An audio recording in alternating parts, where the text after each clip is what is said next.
I'd like to call to order the regular governing board meeting of the Jefferson Elementary School District. And can we get members present? Clayton Koo, Here. Marie Brizuela is absent. Maybell Monio, Here. Manufo Liainga Anuai, Here. and Shakil Ali. Here. Thanks. And we will ask Mr. Vidalis to lead us in the Pledge of Allegiance. Gladly. Ms. Joyner, would you put up the flag, please? Put your right hand over your heart. I guess we should stand in your home wherever you are. And ready, pledge.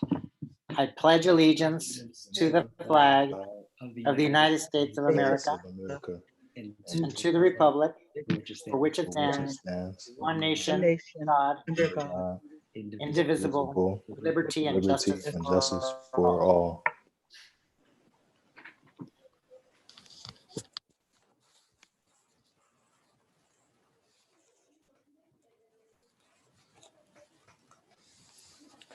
All right, at this time, the board members will go over the governance team will go over the governance team meeting guidelines.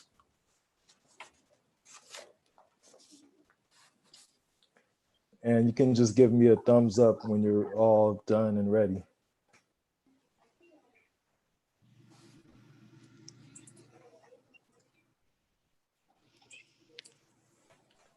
All right, thanks.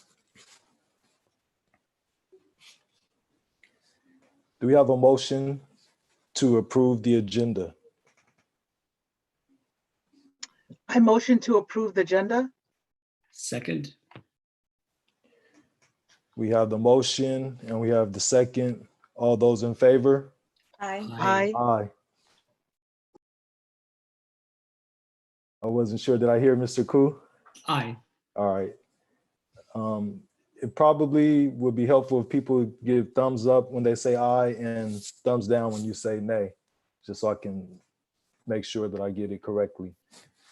Mr. Ali, on that approval of the agenda, did we remove item 10D? No, we did not. So do we have an amended motion to approve the agenda with the removal of item 10D? I motion to approve the agenda as amended with the removal of item 10B. 10D as in David. Second. Amended with 10D as in David. I'll second that. All those in favor? Aye. Aye. Aye. Aye. Unanimous.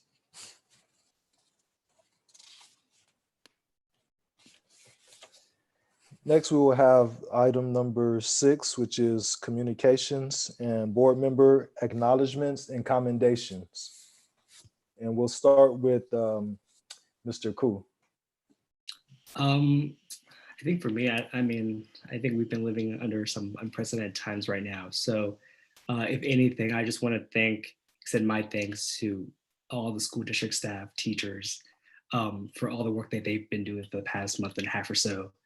And additionally, I want to also extend my thanks to all the first responders out there, the doctors, nurses doing a extremely important job. And just want to extend my thanks. And I don't know if there's any way that I extend my appreciation enough for all that they're doing, especially in such difficult circumstances.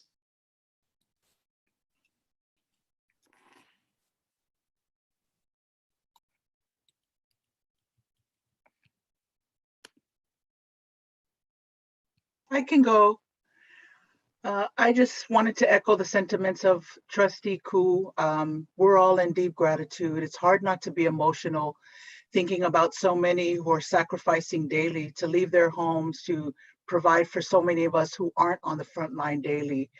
I personally also want to, outside of our amazing teachers, our administrators, and our staff the parents who have had to shift gears and become teachers themselves, I'll tell you that it's been quite a transition for me to take that on with Harmony every day. So I think a lot of people have a newfound gratitude on how absolutely difficult it is to do this job, to be educators in so many different ways. So I just want to commend everyone for holding the line, especially as we continue to get different guidance.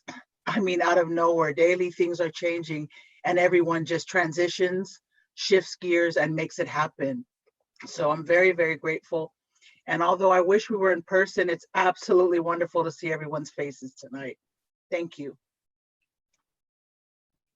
I share the same sentiment as my fellow board members in having so much gratitude for our district staff, teachers, and administrators that we're all, like the saying in all of the media, we're all in this together. And having, as a parent myself, to transition to, balancing work at home and basically being my child's teacher, it's just amazing.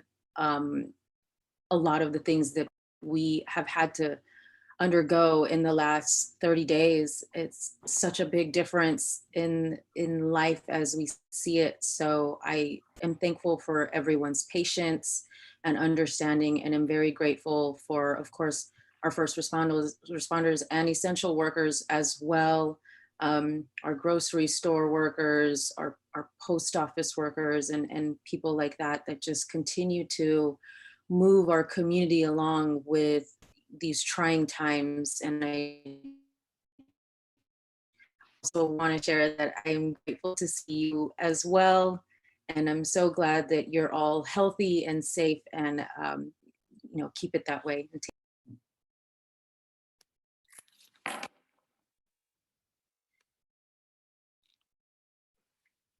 All right, thanks. And I'm, excuse me, I'm going to just read the letter that we sent out to the district from myself.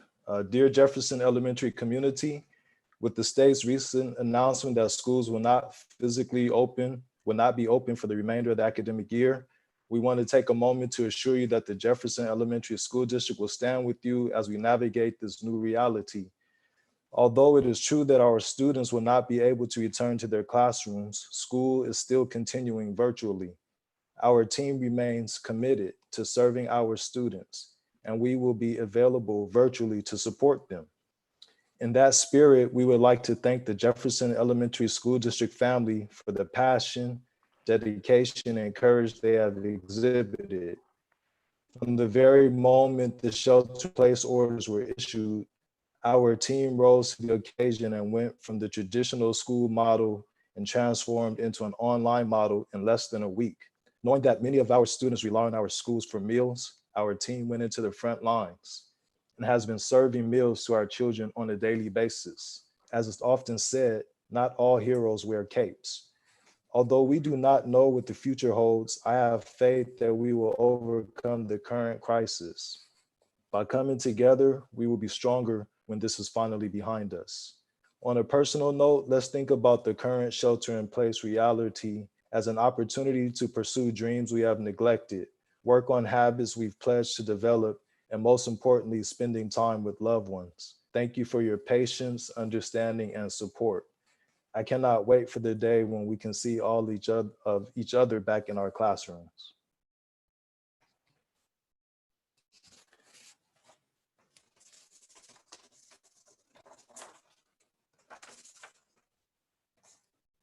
Next, we will have superintendent comments. Thank you, Mr. Ali, for your wonderful comments. I think they were well received by our district community. I received several comments about them. Well, it's good to be back. Some in the public may or may not be aware that I needed to take some time off over the course of the last month to address a health issue. And one thing I emerged from that experience is thankful for our staff, for my coworkers, very thankful for health insurance, And also thank you for the health workers that I encountered. Um, Many of you referenced them in your comments. I referenced them also, but mostly from my personal experience. Their heart for service and their care was very important to me. And as I got to know them, I learned that many of them were very connected to our community. They're residents of Daly City, they're relatives or their parents of our Jefferson Elementary School District students. Um, and I don't think I got better care because they knew who I was, but certainly the personal connection was important for me, and it was as it was for them. Um, and now I think about them regularly as I think about the work that they do in our hospitals. Um, that was it was good for me to put faces of, and I knew that many of our families are healthcare workers, but to be able to encounter several in a given day was very neat. Um, so also last month we needed to institute a dramatic shift in education. We went from in-school learning to at-home learning, and we had 48 hours to do so. Um, I'm not saying that we did a great job in the transition. I'm not sure it was as elegant as most of us would have wanted to do it if we'd had time to plan for it, but it was efficient. Um, and we've learned so much from what we've done. We've taken this experience sort of in phases. We did phase one, which is the first period of shelter in place. And that one was over right about the same time as our spring break. Then we did phase two, which was pretty much the month of April. We're in phase two right now. And we're going to be opening up phase three, which begins in May, from May 4th through the end of the school year. And each phase, we've learned a lot about what does it mean to instruct? What does it mean for students to learn? How do they demonstrate their learning? How do we keep track of our students? How do we reach out to them? How do we serve them, not just academically, but socially, emotionally? And you'll hear a little bit about that in the reports later today. And I would hope that we're getting better with each phase. I don't think we're anywhere near perfect, but I do know that everyone's heart is invested in what we're doing. And our later of employees that have demonstrated this, our teachers, our nurses, and our administrative professionals, each in their capacity has worked tremendously to support our students and each other during this time. One thing I did want to let the board know, and if you didn't receive this, I will forward it to you. I just received this afternoon. The Silicon Valley Community Foundation, in partnership with the San Mateo County Office of Education, has launched what is being called the COVID-19 Educational Partnership. And what this partnership is about is a way for the community to band together to support education. And rather than have each of the 23 districts in San Mateo set up a local fund to have the community support, superintendents decided together that we would collaborate with the Silicon Valley Community Foundation to collect and promote this. They have $2 million of seed funding, which we're hoping will be matched by local donations of individuals. And if anybody is interested in donating to that, you can go to the San Mateo County Office of Education website and look for the COVID-19 Education Partnership button. We should be promoting this through our district social media channels in the next day, I believe. And more organizations and other districts will be promoting it as well. And our district will be eligible to apply for use of these funds. We have several unexpected needs that both the district has had and ways that we would like to support our students and families. that we're not able to at the moment. And so we hope to apply for funds to this larger fund to support our local needs here in the North County. And I have great confidence that we'll be able to access more funds by collaborating with other school districts in this effort than if we were to raise our own funding. And I'm excited to be able to report the different ways that we'll be able to support our community as well as support our students through this. So I will forward that on to you later tonight if you haven't. And yeah, that's about it. So yeah, I think the ability to be supported personally as well as support our students and then access the larger community support is sort of going to be a theme from now to the end of the school year. And I am looking forward to ways we can partner with our community in this.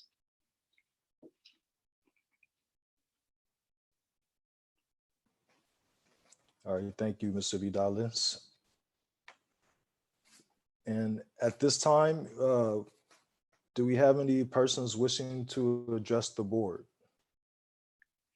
We do not. All right.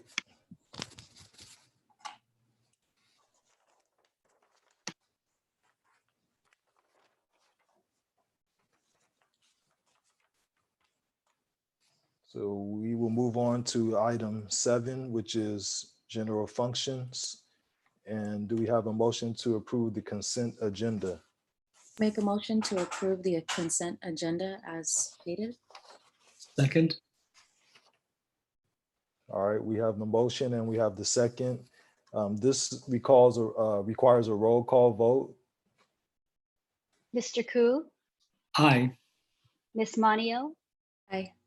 Miss Leah Inga Anawai, Aye. Mr. Ali, Aye. And that is approved unanimously, unanimous.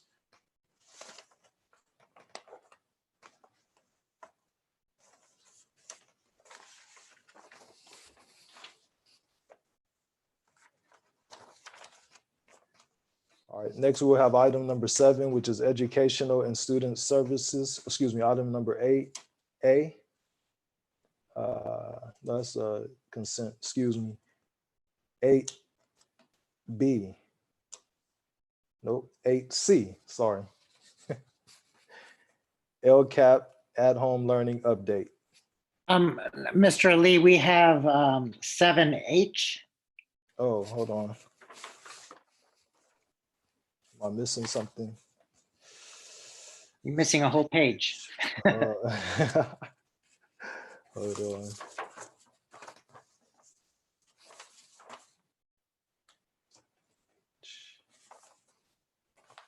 If you'd like, I can read Okay, it. citizens bond oversight.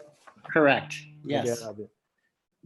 Oh, yeah. I'm sorry. Right. It is actually 7G right before that.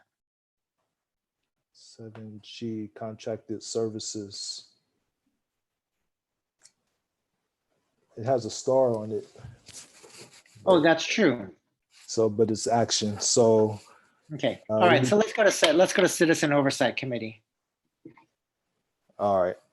So we're gonna go to G after.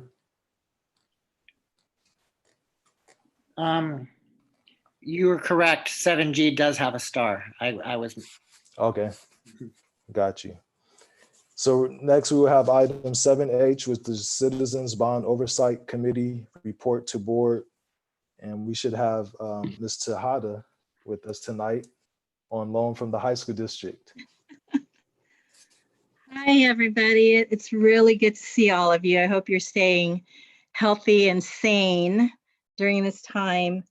And as you know, I'm on the school board for the Jefferson Union High School District. And I just want to tell you how much I respect all of you during this difficult time. It's hard enough to keep schools open schools running well on a regular day. And here you are, rolling out. I mean, Mr. Vidales, you may not have thought you rolled out at-home learning as well as you wanted to, but you did it. And to keep the schools running is quite a feat. And so I applaud your leadership, the board's leadership, the district office, all of the sites, teachers and classified. It is a big family effort, and that you've always, Jefferson Elementary has always thought of the community as a whole, and that you keep the kids eating. I mean, that was like one of the first emails I saw, that you made sure students never went hungry. So I am the chair of the Citizens Oversight Committee for measures I, U, and T. And here is my report to the Jefferson Elementary School District Board of Trustees. As required by the statutes and bylaws of the measures I and U bond election and measure T parcel tax election, the Citizens Oversight Committee is pleased to provide our annual report to the Board of Trustees of the Jefferson Elementary School District. Members of the committee are Tony Bayudan, Pamela DiGiovanni, Thomas Norris, Lillian Pena, Marian Saki, Rosie Tejada, and Adrienne Zanini. On April 10th, 2019, the committee met to review current measures I and U expenditures and discuss the progress of the Franklin D. Roosevelt New Classroom and Restroom Wing, the Fernando Rivera New Classroom and Restroom Wing, the Benjamin Franklin and Garden Village fencing, security camera system, and the central kitchen walk-in freezer projects. On June 12th, 2019, the committee met to review current measure I and U expenditures and discuss the progress of the FDR New Classroom and Restroom Wing, the Fernando Rivera New Classroom and Restroom Wing, security camera installations at General Pershing and George Washington, new fencing at Benjamin Franklin and Garden Village, the central kitchen walk-in freezer, student drop-off at Garden Village, student drop-off and staff parking at Westlake, Thomas Edison and Fernando Rivera, and the Workforce Housing Project. On September 4th, 2019, the committee met to review current measure I and U expenditures and discuss the progress of the Franklin D. Roosevelt New Classroom and Restroom Wing, the Fernando Rivera New Classroom and Restroom Wing, security camera project, the central kitchen walk-in freezer, student drop-off at Garden Village, student drop-off and staff parking at Westlake, Thomas Edison and Fernando Rivera, roofing at Susan B. Anthony, renewing of the soccer field at Susan B. Anthony and Thomas R. Policita, and the Workforce Housing Project. Rosie Tejada was elected by the committee to continue as committee chair for an additional year. Adrienne Zanini was elected to continue for an additional year as vice chair. Voting on the position of secretary was tabled. On March 11th, 2020, the committee met to review current expenditures and discuss the progress of the Franklin D. Roosevelt New Classroom and Restroom Wing, the Fernando Rivera New Classroom and Restroom Wing, Benjamin Franklin and Garden Village fencing, security camera systems, central kitchen walk-in freezer, student drop-off at Garden Village, student drop-off and staff parking at Westlake, safety improvement at Marjorie H. Tobias, Woodrow Wilson and M. Pauline Brown, roofing at Susan B. Anthony, renewing of the soccer field at Susan B. Anthony and Thomas R. Policita, and the Workforce Housing Project. Additionally, the committee reviewed the annual independent financial and performance audit reports for measures I and U as presented by Ahmad Garibay, partner with Eid Bailey LLP. The committee then reviewed the 2018-19 parcel tax expenditures to determine if the expenditures were in line with the Measure T ballot language. Based on a review and observations, the Citizens Oversight Committee finds that the district is in compliance with the requirements of Article 13A, Section 1B3 of the California Constitution, and that measures I and U bond funds are being used for the purposes specified in the ballot languages.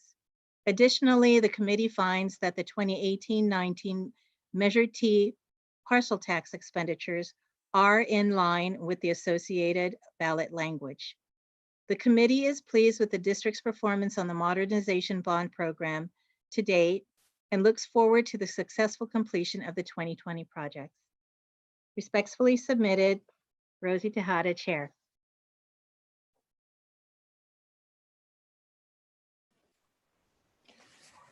Thank you so much, Ms. Tejada, for that report. And before I give board members a chance to ask questions, I just want to say I'm very glad to hear that a lot of these projects are coming to fruition and have been completed. Many of these things were proactively worked on by our administration, and others were responses to the community's requests.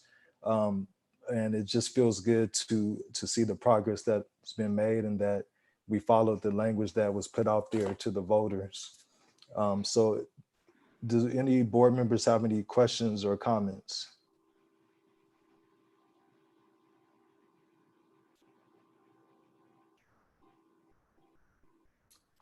I just want to say thank you, Ms. Tejada, for the presentation every year. I appreciate all of your work as well as everybody on the committees for their time and their energy to like attend these meetings, as well as make sure that we're spending taxpayer dollars as effectively as we can. And it's also great to see that these ballot initiatives that we've passed over the years are actually doing something good for our schools. So just want to say thank you again and look forward to all these projects as they finish completion. You're welcome. I just want to say that I commend your leadership too. And there's a few people that pushed me to run for this seat and that I deeply admire. And you were one of them, Trustee Tejada. Seeing your leadership really inspired me. And what I love about hearing you continue to report and hearing that you got elected again to serve as chair is a testament to what people believe in and how they believe in you.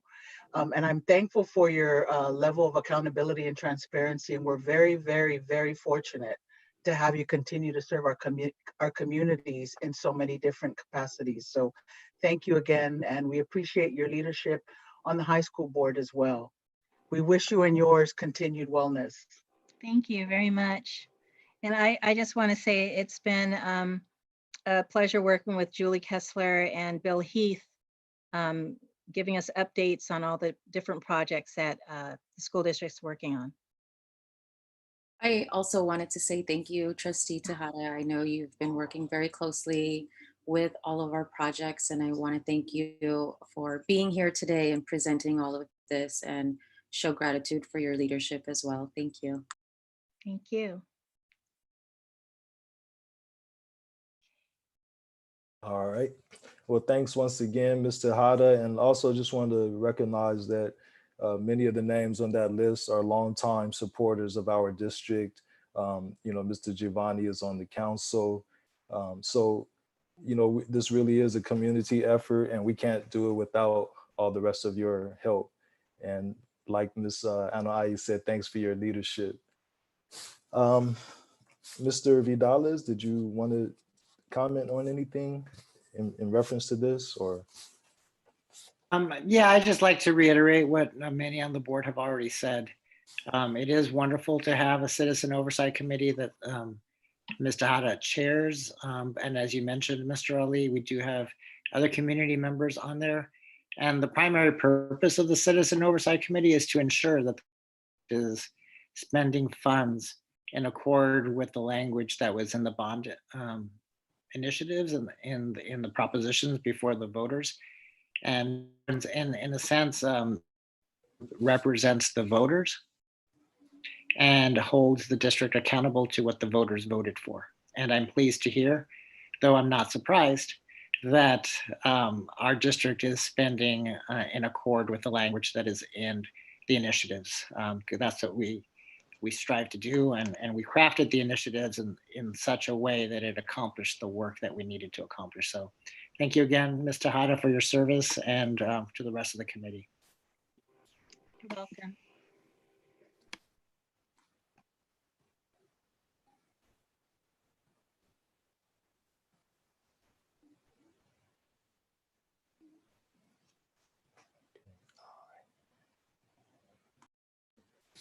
All right, next we have item 8I. The administration recommends adoption of resolution number 2004-22B designating April 22nd, 2020 as Classified Administrative Professionals Day. And that's today. Yeah, and just for correction, that's item 7I. We're still in section 7. All right, thanks. 7I. So I will make a motion to approve the resolution to designate today, April 22nd, as Classified Administrative Professionals Day. And would also like to extend our gratitude to our classified administrative professionals in this district, especially during these times. Second. and do we have a roll call? Mr. Ku, Aye. Ms. Manio, Aye. Ms. Leah Inga Anawai, Aye. and Mr. Ali. Aye.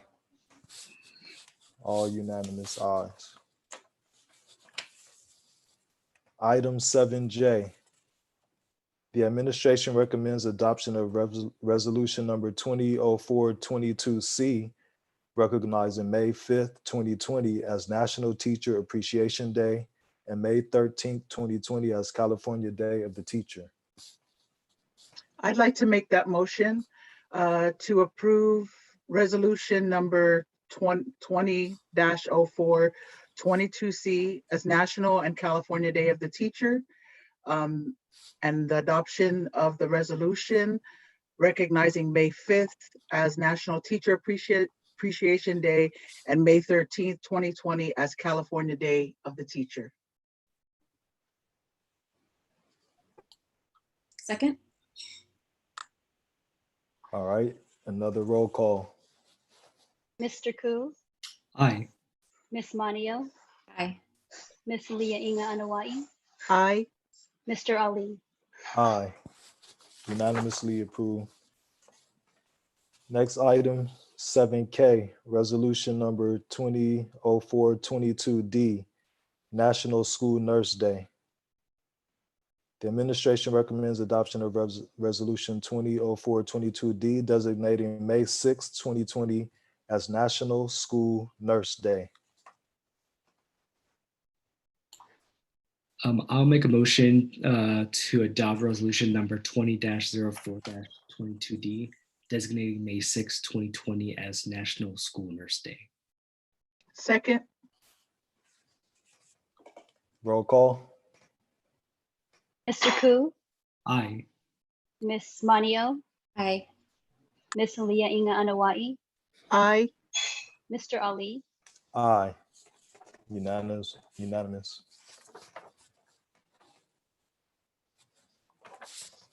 So Mr. Ali, if you don't mind, I'd like to just make a comment about this last resolution in the name of our school nurses.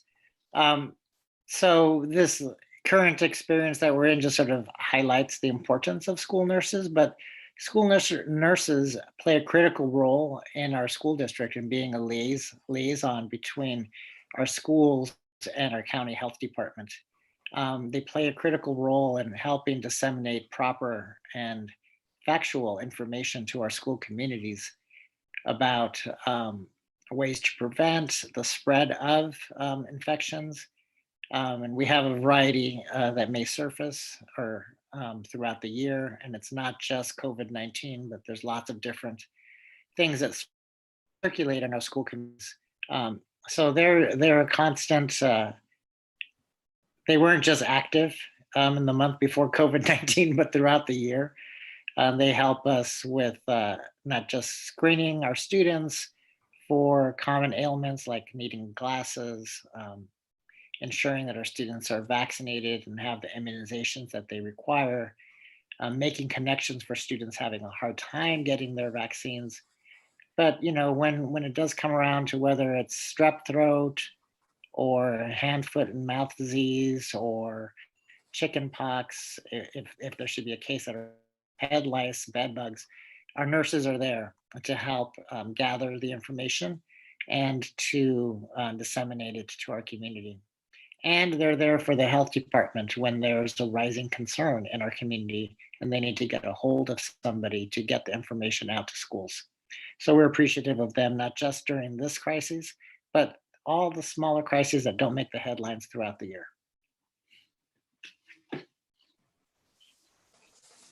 Thank you, Mr. Vidales, for emphasizing that point. And I want to agree 100%. I can even recall, even in my high school years, just wanting to go into the nurse's office just to take a breather at times. And, you know, we can never say enough about their importance. It's almost like having a mom right at the school. Or a dad. Nurses can be men too. So item 8K, no, 8, yes. 8L, resolution number 20/22E, resolution of emergency related to coronavirus, COVID-19. The governing board will consider adoption of resolution number 20/22E, resolution of emergency relating to coronavirus, COVID-19.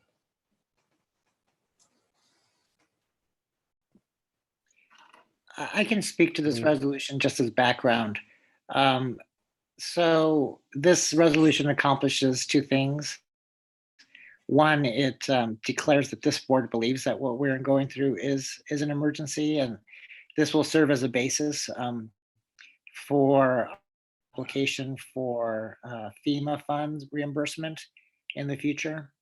And secondly, it clarifies or makes more explicit some of the duties that the board has conferred upon the superintendent and administration to take into account. Most emergencies are immediate and short. There isn't time to declare this kind of statement. This is a slow and long one. And so Mr. Ali felt that in conversation with me that it was important that the board take action to specify explicitly for the community your belief in the situation that we're in, and also in making very explicit some of the duties that are conferred to the superintendent in Ed Code as well as in board policy, but capturing it in one place.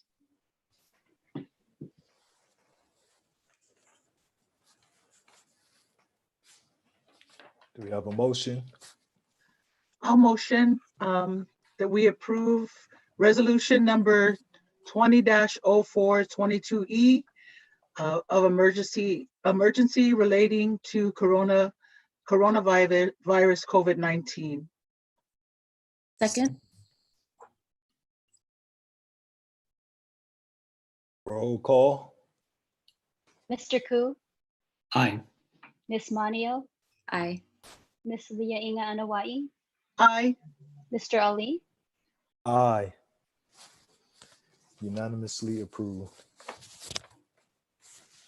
All right, next we will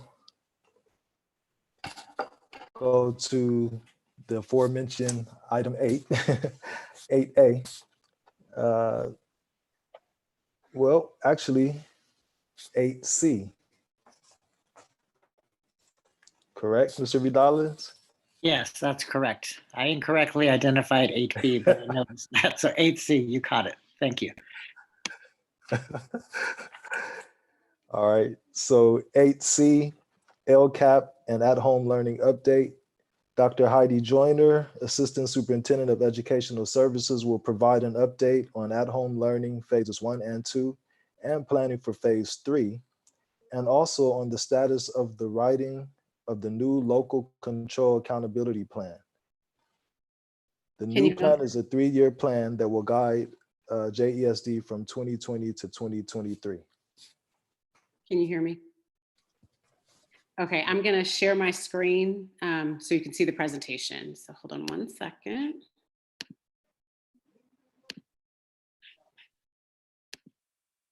Okay, can you see the screen?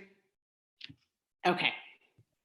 So good evening, everybody. I'm glad to see everyone healthy and at home this evening. So I am here to give the update on our at-home learning as well as the LCAP update. So on Wednesday, March 18th, our students transitioned from in-school education to at-home learning. And our staff were provided 2 days of preparation time, and that was due to the shelter-in-place protocol placed by the San Mateo County Health Officer. Didn't give us very much time to plan, so we were able to provide 2 days of planning for our staff. The teaching staff was provided with a Google site that members of the Ed Services team put together. And on this site, we provided curriculum for each grade level, resources for social emotional learning, special education, English learners, and technology. And when I finish, I'll show you a bit of the site. I'm having problems toggling between this screen and the other screen. So our at-home learning has been rolled out in phases. And as Mr. Vidal said, we are currently in phase 2. But going back to phase 1 started March 18th and ended April 3rd. And during that time, we provided our pre-K to 5 with at-home learning packets, and they were distributed at the school sites and or mailed home.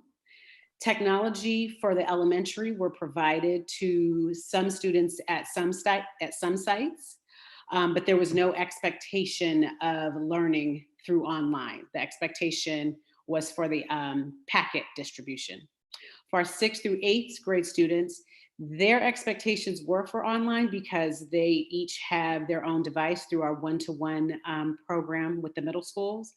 And most of their curriculum is online. And so the teachers continued forward with their online learning. Then phase 2 started April 13th and will end May 1st. Again, our pre-K through 5 received another at-home learning packet, and they were either picked up or distributed through the mail from the school sites. This time, we did provide technology to all of our kinder through 5th grade students, and we surveyed our families through the school sites to see who was in need of technology. If families already had technology or access to technology, then we didn't need to provide them with the technology, but we did provide all families that did request the technology, a device and hotspots. So the expectation is that the teachers can now use, the elementary teachers can now use Zoom, Google Classroom, Google Hangout as online platforms to interface with their students, and they can still email and telephone their students at the same time. And again, our 6th through 8th grade students continued with their online learning, given that each one of them has a device. So phase 3 begins May 4th and will end the last day of school, which is June 12th. This is now 6 weeks worth of curriculum. And again, our pre-K through 5 will receive at-home learning packets, and those will be distributed through the sites and or mailed home. Again, all of our students have access to the technology, so we do not need to pass out any other technology.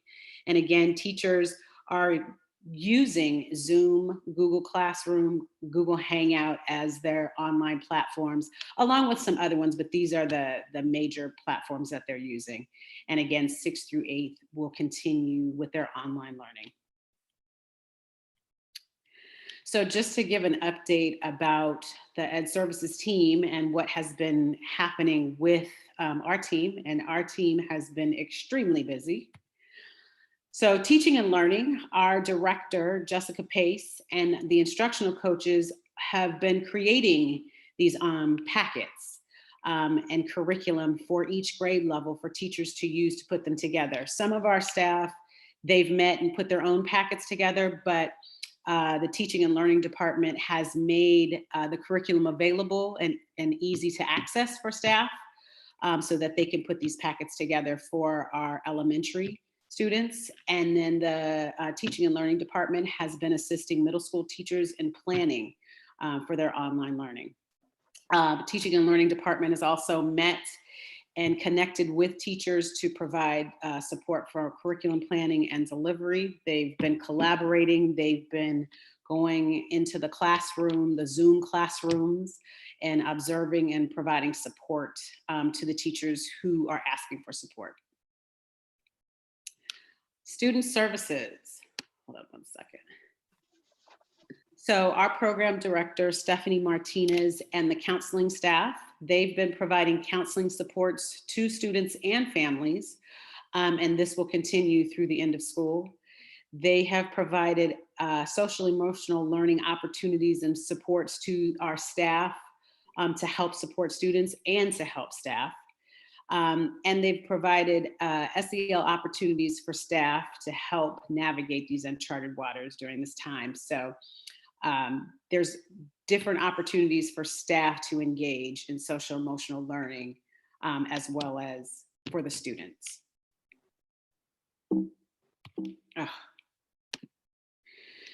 Special education. So our special education director, James Adams, and his staff, they've been providing updates and information to all SPED staff as to how to support students and families with for students who have IEPs. And as you might know, there's a lot going on with special education at the state and federal level, trying to ensure that families get what they need, but also trying to figure out how to meet those needs given these IEPs and all the restrictions and whatnot. So Dr. Adams has been on a lot of Zoom meetings and calls trying to investigate and keep up to date so that he can keep us all up to date so that we stay in compliance with our special education laws. So he's updated all the SPED families in writing as to how we're going to meet the needs of their students. And he has worked with the general education teachers and SPED teachers to ensure that their supports are being provided for those students who are being mainstreamed. Our English language learner, our program director, Benjamin Mosier, has put together a resource page on the teacher support Google site. So we have a site for families and we have a site for the staff. And so for the staff, he's put together an array of supports that teachers can go to provide support to our English learners. And he continues to update that page. And he's made himself available to support staff. He's been working with the Teaching and Learning Department on discussions of professional learning and helping teachers to craft curriculum with and for their English learners. So the next steps, we have surveyed our principals to determine the needs of the teachers in delivering online education. And we, the Ed Services Department, have and will be providing professional development on best practices. On the teacher site, we have a resource tab that provides all kinds of supports and trainings and webinars and Zoom meetings that help the teachers to learn how to teach effectively online. We are currently developing a plan for the end of the year for our students and staff. And we are we'll begin discussions on planning for summer. We just don't know what that's going to look like.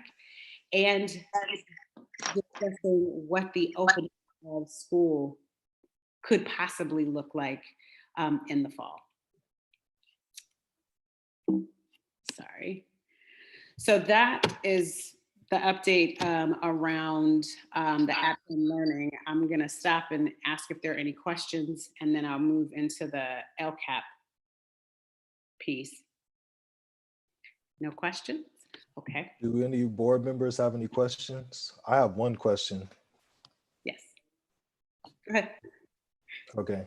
So my question is, going forward, what are the what are we planning as far as being ready just in case something like this happens again, or there's a resurgence of, you know, COVID-19 cases or some other type of pandemic occurs?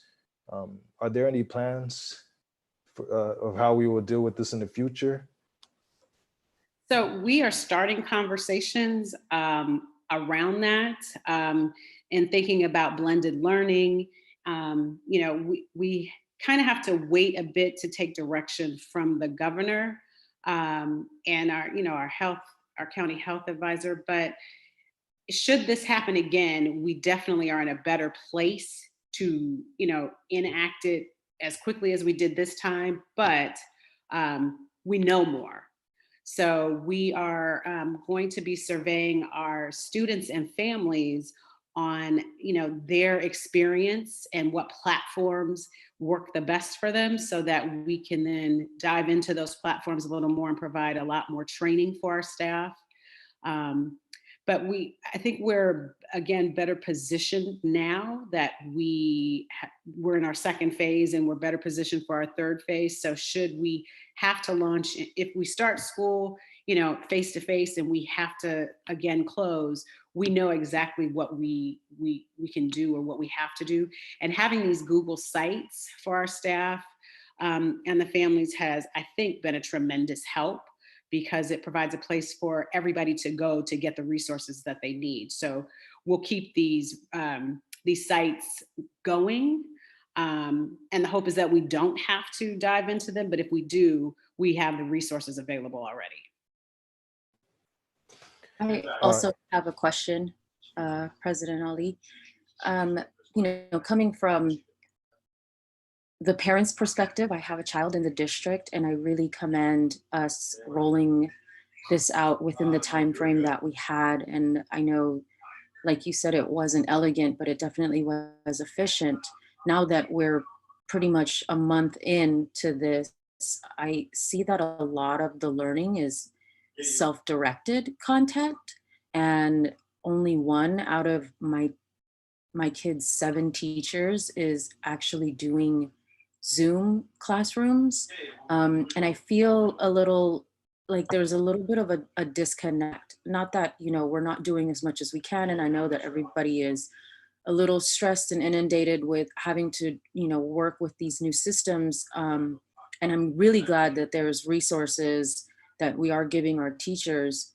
But I do feel like there's I don't want to say a component missing, because obviously there's a whole lot missing, but I just feel that a lot of it is very self-directed, and not many students like myself do well with online learning. Is there anything else, not necessarily requiring our teachers to do more, you know, not one-to-one, but, you know, one to the whole classroom type of teaching? Or do you know what the statistic is on that as to what our teachers are doing? There's some neighboring districts that even have their like for instance, their PE teachers holding actual PE classes on Zoom, which I would be really grateful for, especially since we can't really get out. And I don't know if anybody's like my kid, she's very high energy, and it's just pent up all the time, every day now. So I'm just wondering if that's something that we could ask of our teachers to do, or if there's at least statistical data as to what our teachers are doing to reconnect on that level with our kids, our students. So we don't have quantitative data on that, but we do have qualitative data. And our qualitative data does show that many of our staff are using all of these platforms in some shape, form, or fashion. We do not have an expectation that our teachers have to use Zoom or have to use Google Classroom or have to use Google Hangouts. But we do have an expectation that they do have interactions with their students. So The qualitative data, again, does show that many of our staff are using these platforms, but a lot of our staff still need to keep getting updated with the training. Zoom has become, I don't know if you know, problematic. And so I think a lot of staff might be stepping away from Zoom and really using the Google Classroom more and Google Hangouts. I know that there are some PE teachers in JESD that are doing PE classes and or asking students to go out and do XYZ and then journal and log that into the classroom. So I think all of our teachers are doing some component of the online learning. The expectation is that they have to have interactions with their students. But we don't say, well, you have to do Zoom, because we just haven't had the time to ensure that all of our teachers are trained and trained appropriately in all of these platforms. So that's, I think, going forward, once school ends and we get more data, we can see what platforms are really working for students. Again, you know, online learning is good for some students. It's not good for every student. Every student, you know, learns in different ways. And so the unfortunate piece is that those students who are struggling with online learning, you know, they're struggling because this is not their mode of learning. And for those students, you know, who need the realia and the visuals with their teacher, they might be struggling as well. But we are trying to do and provide many different opportunities for our students to engage. And so again, the expectation is for our staff to ensure that they have interactions with their students weekly, but it's just too difficult right now to say, well, you have to do Zoom, you have to do Google Classroom, you have to do this. So once we send out this survey to the families, we'll get a better idea from the student perspective and the parent perspective of what's been working, what platforms are working better. And then we can have a deeper conversation of, if Zoom is the one that is coming up that's working the best, how then can we provide more training for our staff, and then get them more comfortable with that, and possibly make that an expectation. But that's not to say that it will be, but just to see how more comfortable people can be with it. Okay, thank you. Okay, so then I will quickly move on to our LCAP, our Local Control Accountability Plan. So at the start of the year, I developed an LCAP timeline. And as you can see, we were on track in meeting all of these goals and dates. But we've had to stop, and I'll explain more. In the beginning, I began holding monthly PAC meetings. Previously, PAC met quarterly, I believe, 3 to 4 times a year. But once I started and realized that PAC was really the advisory committee who's advising on the LCAP, because we are writing a new LCAP, I wanted to hold a monthly meeting, because we have a lot of goals that needed to be fleshed out and a lot of actions that I thought that they should have a lot of input in. So we held a meeting September 24th, October 22nd, January 21st, February 4th, and our last meeting was March 3rd. And thank you to Board Member Koo, who was in attendance at our meetings. And the meetings were great. We got great input. Most of the parents that attended, they attended each of these meetings. And so we had consistency with parent voice. So the new LCAP is a 3-year plan. Well, it was supposed to be a 3-year plan from 2020 to 2023. There is a new template that we're using this year.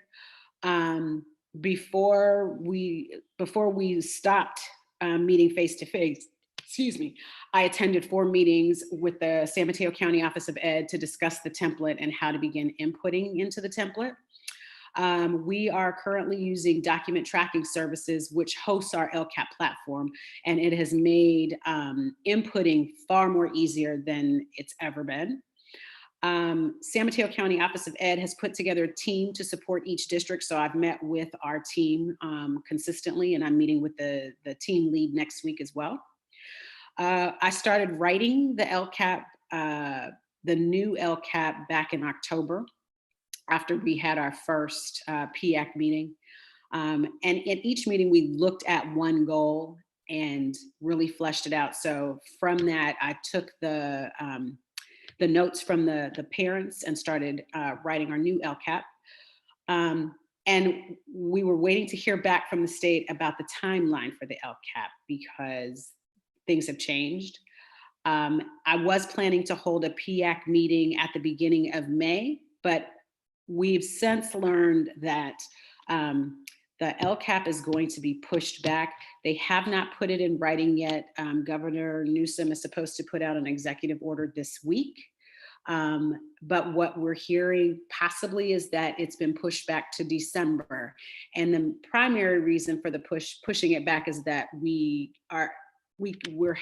can't hold parent meetings in an equitable way. And so many districts, are struggling the families don't have access to technology. So it just wouldn't be fair to hold the parent involvement meetings. So we are currently waiting to see what's going to happen. So I've kind of paused on the writing because one of the other things that's been stated is that there might be a 1-year LCAP with a totally new template and then starting to write another 3-year plan next year. So we just don't know. So I'm basically waiting to find out. So that is my report of the LCAP. And once I find out, I will definitely bring that information back to you. Any questions? All right, thanks very much. Any other board members have any questions? I don't really have a question, but I just want to thank Dr. Joyner for leading those PAC meetings. Just having attended several of those meetings, I think those are really essential parts of developing the LCAP, just hearing the parent perspective, because I think there are a lot of concerns or topics that I think administration or board members may feel are important, but there are probably even more behind the scenes that parents actually have. They just don't have the ability or the willingness to want to come up and say it. So I think the PAC meetings are a great opportunity to hear the parents' point of view, especially on a wide range of these kind of district goals. Thank you, Dr. Joyner. I don't have a question because you answered it when you said that you were going to be surveying the families, because I was wondering what feedback you may have received as to date with regards to what's working and not working. I mean, even though it's been a short period of time, 30 days, I mean, we always kind of, I'm sure we get some kind of feedback, not just from staff, but parents are communicating concerns or things at work, some bright spots, some highlights. So you answered my question when you said that that is coming soon. So I look forward to that. And I appreciate the work that's gone into this. It definitely is not easy to create templates and to gauge how to support families and staff, because there's so many unknowing items that don't always afford us the opportunity to get it right. But we really, really appreciate the update. Thank you. Thank you, Dr. Joyner. Thank you. And can I just say one more thing? I really want to say thank you to all JESD staff. Everyone has really stepped up during this time. I know that it has been very hard just on our own staff because they have their own families. But every single employee has stepped up to help our students and our families get their needs met in whichever way possible. So I'm just very thankful to our JESD community.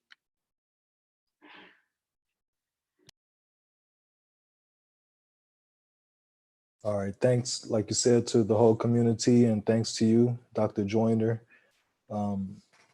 So before we move on to the next item, I just want to mention that later on at the close of the meeting that we will be closing in memory of former JESD student Matthew Silva.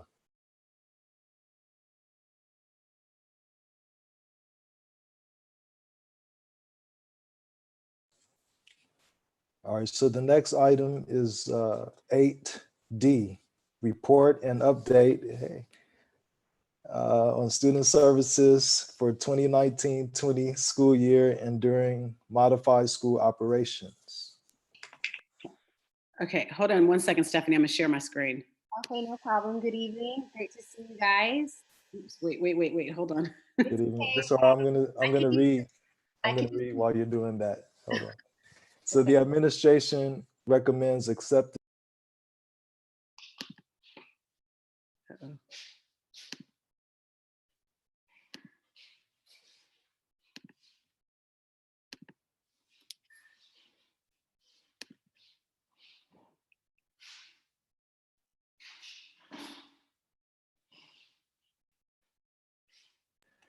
Ms. Stephanie Martinez, Student Services Program Director, along with some school counselors, will present on major initiatives of the Student Services Department for the 2019-20 school year, as well as the adjustments made to support students during the modified school operations period.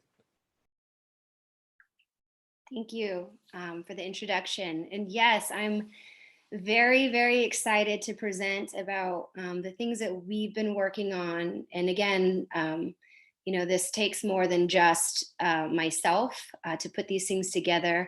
So a big thanks to all the staff, and I'll be mentioning it throughout, but I'm super excited to have 3 counselors joining me today. You don't often get to see them outside of school events and other meetings that you may attend at the school site, but I have Brooke Clark, who represents Marjorie H. Tobias and Thomas Edison. I also have Jamie Messiel, who represents George Washington, and Amber Waters, who represents Franklin D. Roosevelt. So they're here with me, and they will be presenting on their slides. But first, just to give you an overview of what we've been doing, Heidi, if you could go to the next slide. Thank you. It's been a difficult time. I definitely think that you've been noticing all the work that's being done, and I have to say this was definitely unexpected. We were having a really great groove, to be honest, and I did want to highlight that in the fall we had some really great things rolling out, and we're also going to highlight that in our presentation.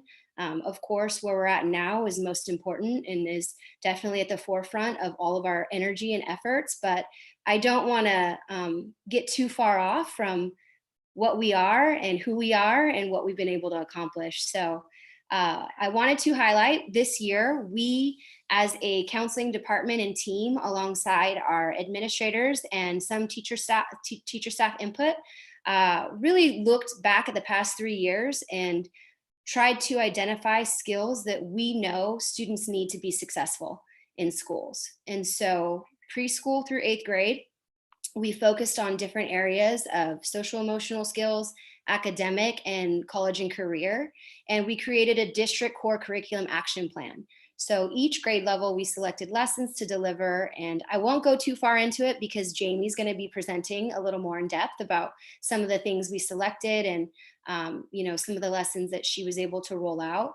But that was a major win for us to finally have, this is what we do, no matter what school you went to or go to. We know that this happened for you in that grade. So that was really great accomplishment.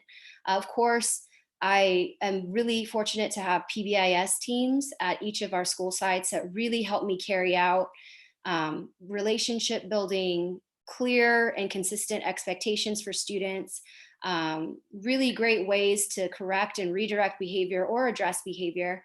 And so I just wanted to shout out to them. A lot of the work that has shown in our results has been because of the PBIS team members and their work over the course of the past 5 years.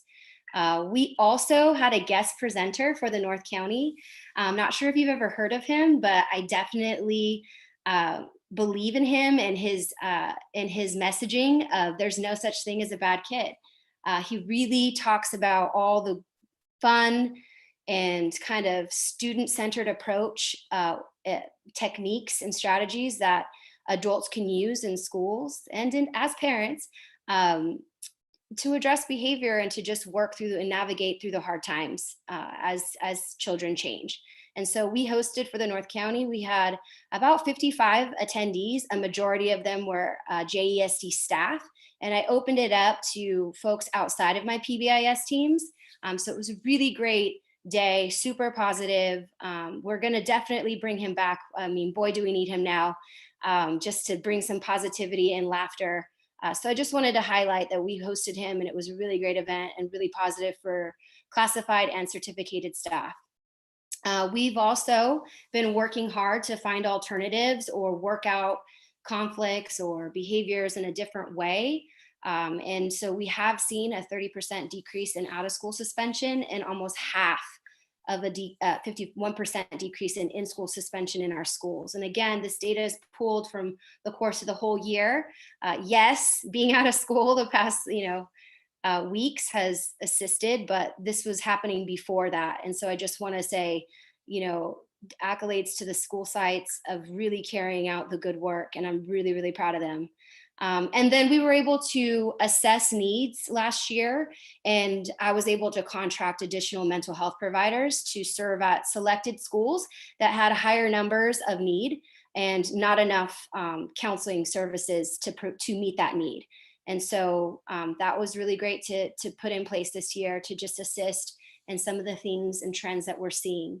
But yes, we had to shift. What does student services, what does my role look like with shelter in place? And we had to create at-home learning expectations for students and families. And so just a major shout out to Tony Baroni, who's really been incredible in helping us have platforms to message, online via our at-home learning websites for both staff and families. So I've been able to use that as a communication platform. And as we move along, we are trying to provide information for families in multiple means. But this has been one of the main ways that we've kept up to date on resources, expectations, as far as like what we're delivering through our department. So really thankful for her and her team.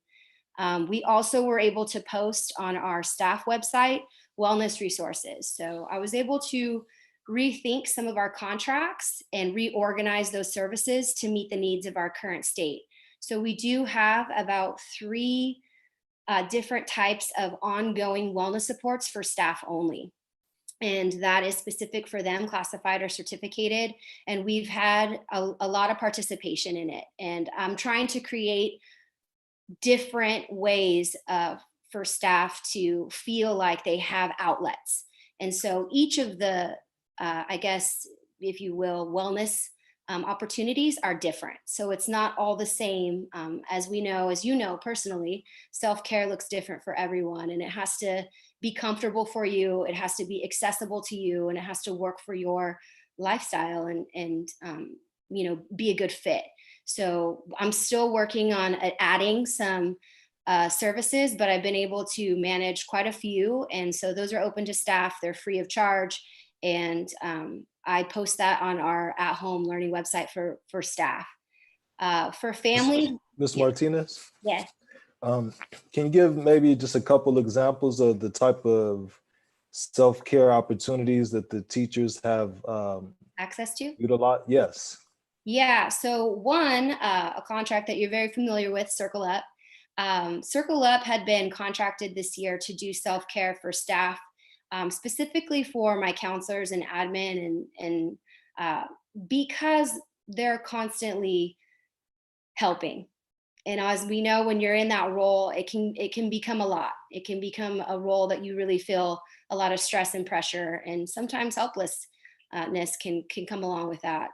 So I had already started to have self-care sessions open to specific staff that I'm in contact with, but we had planned to roll it out and open it up. And so this kind of just seemed to transition well. Of course, we gave folks a couple of weeks, but now it's offered every Wednesday and Friday at noon.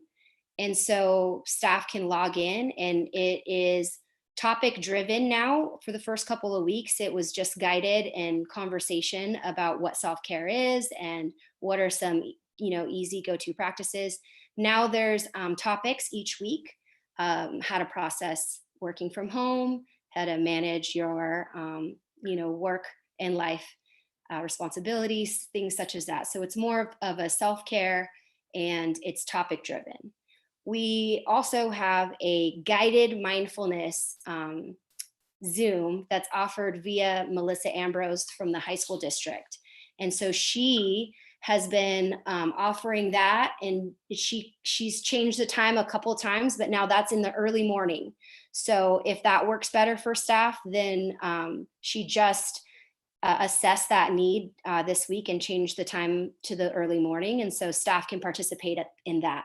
And that's more of like a quiet, guided, breathing, experience that a person can, have. Another one is we have access to Naroga Institute has supported us at Thomas R. Policita this year, and they've also opened up some of their pre-recorded stretching, breathing, different forms of taking mindful moments. So a staff can access that kind of drive or bank whenever they choose, and they can choose which type they want to access, and they can do it if they prefer to do things on their own and by themselves instead of joining a group. And then we also, with a nudge to the San Mateo County, asked them to also open something up. So they just started a kind of a resiliency forum cohort with staff all across the county where they can come in. And the leaders of that are Bettina Graff, who's a restorative justice practitioner in our county, and also I'm forgetting her name right now, but she's more of an arts-based self-care provider who came to our January Institute Day and has decided to also be a part of this work and be available to staff who need that. So those are some of the options that we have available that are free.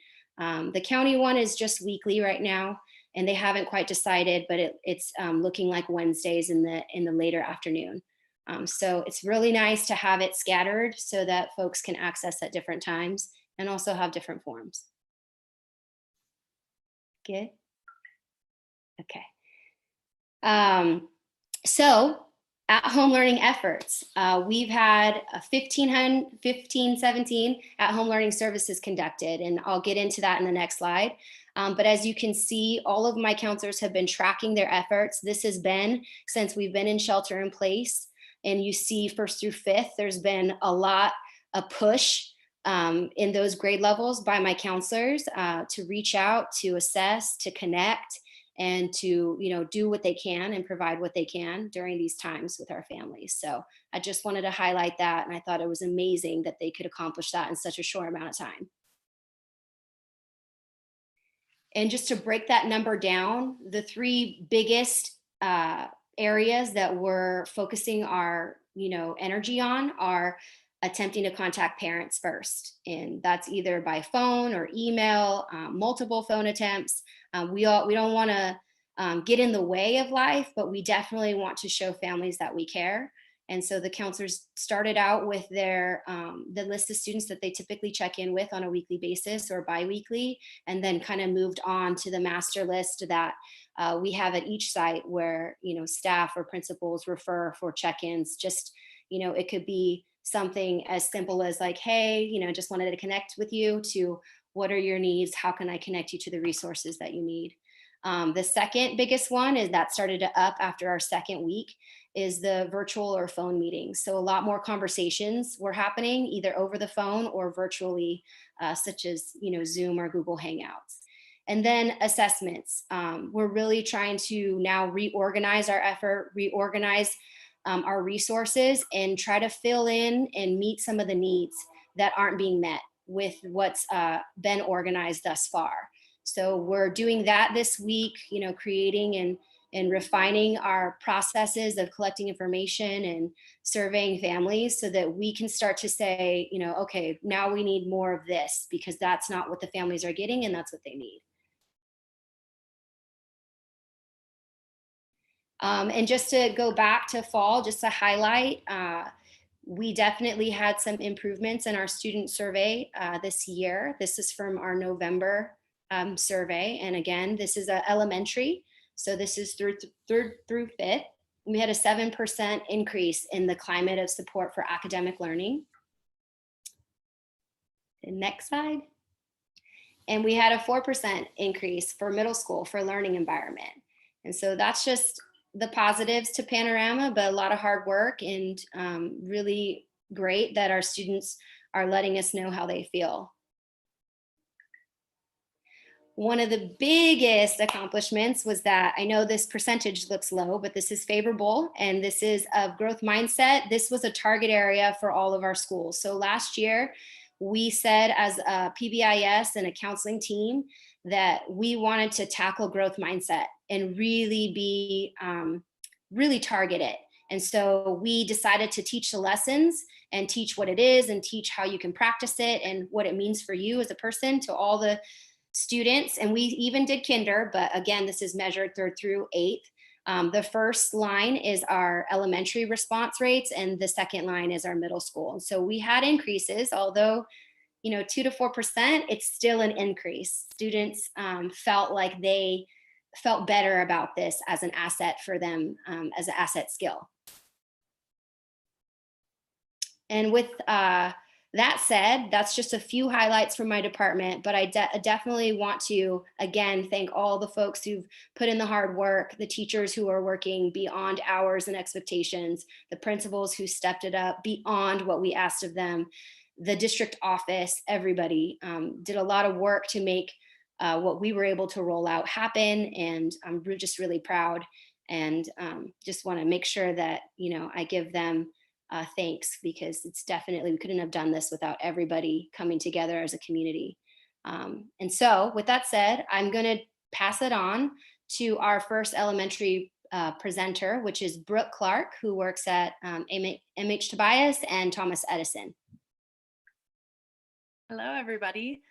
For those of you who don't know me, my name is Brooke Clark, and this is my 5th year as the counselor at Edison and Tobias. You can go to the next slide. Thanks. So I just wanted to give you some of our counseling program highlights. This year we did kindness week at both of our schools, and the kids get kindness checklists, and there's fun spirit days for the students to do, and everybody was involved. They really loved it. And specifically at Thomas Edison, we hosted this week in honor of Miss Kotoff, who we tragically lost in December. And so we named it this week in honor of her. And the next years we'll always have it as Lori Kotoff's Kindness Week. And this really helped open up some really nurturing and constructive conversations around grief and loss among our community and the students and the staff. So this was really helpful with getting through that.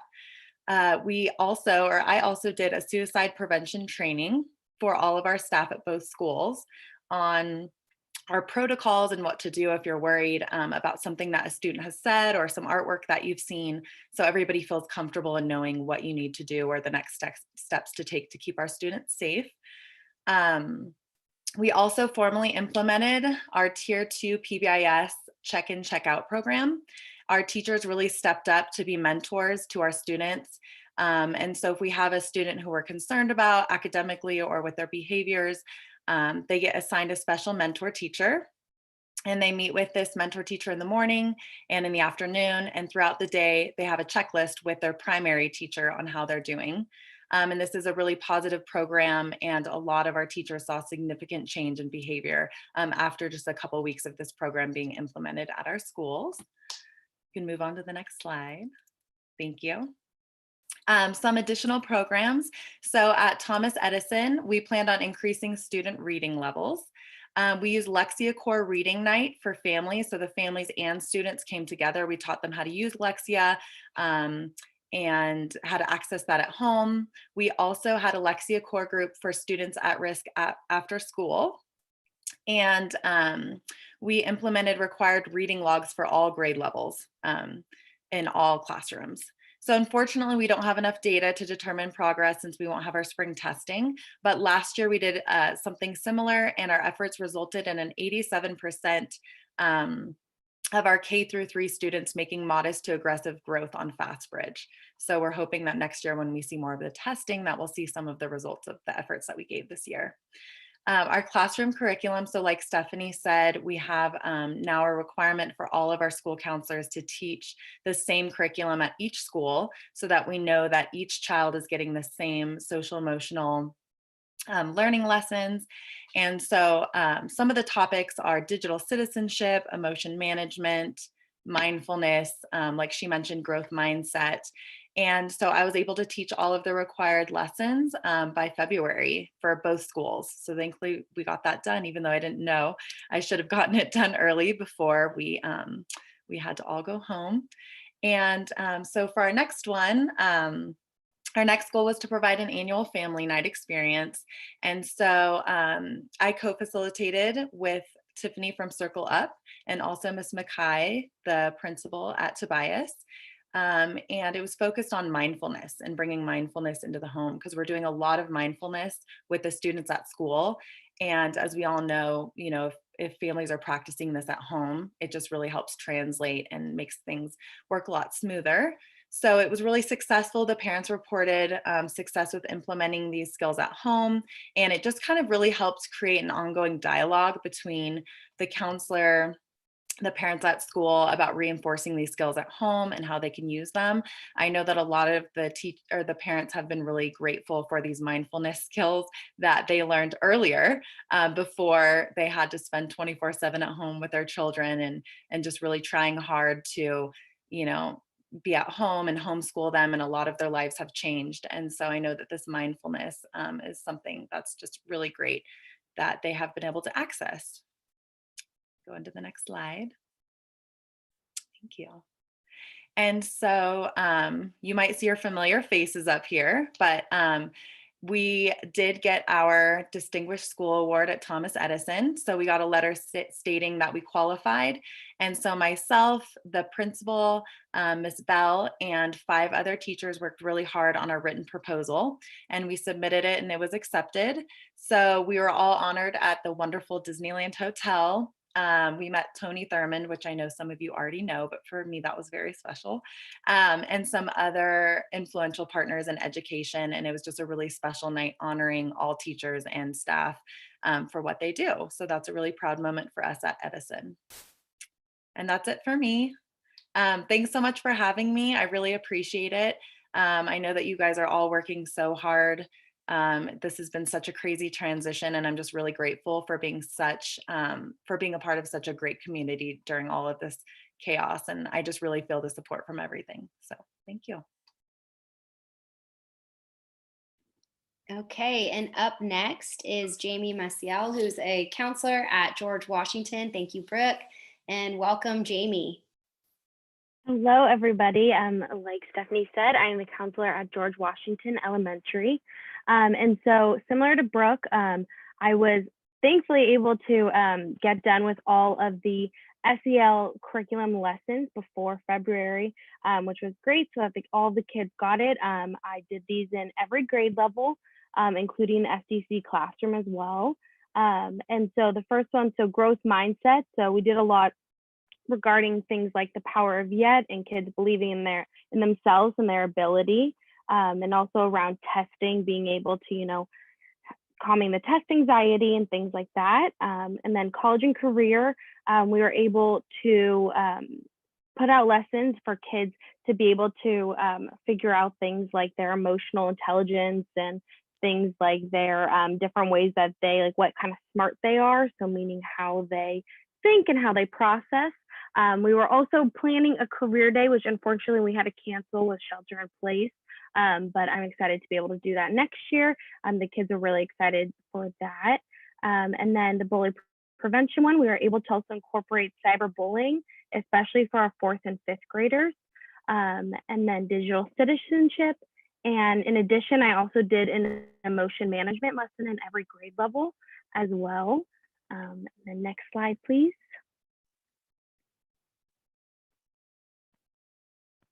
Thank you. And so similar to Brooke, we also got to do a Great Kindness Challenge week at George Washington. We planned this to be after we did the bully prevention lessons. So all students got a lesson on bully prevention and treating others with kindness. And then we did this week. And the image that you see is we all took, the whole school took this pledge, this kindness pledge, and they were able to add their name on a little piece of duct tape, including the teachers. And so this was a really fun way to tie in the lessons from the bully prevention month as well as the kindness lessons. And so in addition to this, we also did activities each day for students to practice kindness towards themselves, to others, and to the environment. And so that was a really fun way for the whole school to get involved and to see the little things like waving at each other, smiling at each other, and then making cards for their families or parents. So it was a really fun way to kind of wrap that all up. And we did that in February and it was really fun. And I think that's it for me. Thank you. Thank you, Jamie. It's amazing work. And I just want to highlight, this is Jamie's first year as a counselor, and she was able to carry out, just as much as her veteran counterparts. So really proud of Jamie, really happy to have her as a part of our team. So thank you, Jamie, for highlighting that. And next up is Amber Waters, representing Franklin D. Roosevelt.